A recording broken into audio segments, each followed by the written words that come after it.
एक जंगल में एक आश्रम में बड़े ही ज्ञानी साधु रहते थे। ज्ञान प्राप्ति के लिए उनके पास दूर दूर से शिक्षा प्राप्त करने के लिए बच्चे आते थे।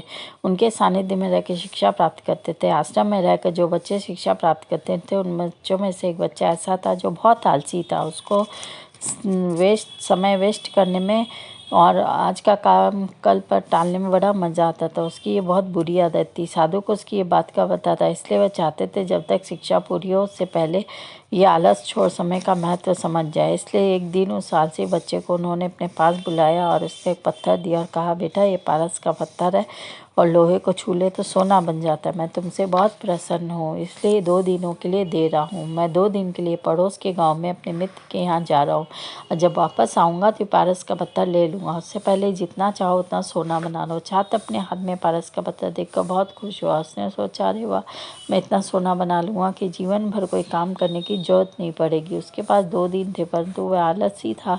उसने सोचा एक दिन आराम कर लेता हूँ, अगले दिन सोना बना लूँगा।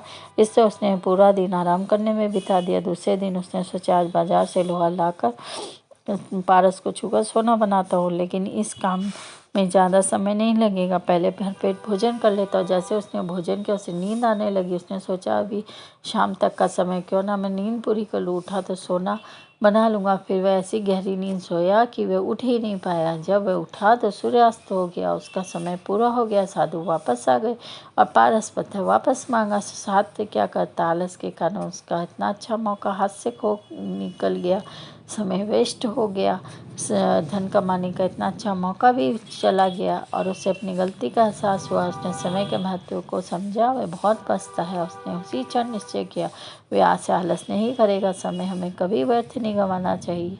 ये समय हमारे लिए बहुत अनमोल है, इसलिए समय को ध्यान में रख कर खर्च करें, जिससे जो काम करना है उस समय वो सब काम करके हमें समय का सदुपयोग करना चाहिए। समय को कभी भी वेस्ट नहीं करें, कुछ ना कुछ करते रहे जिससे हमारी उन्नति हो।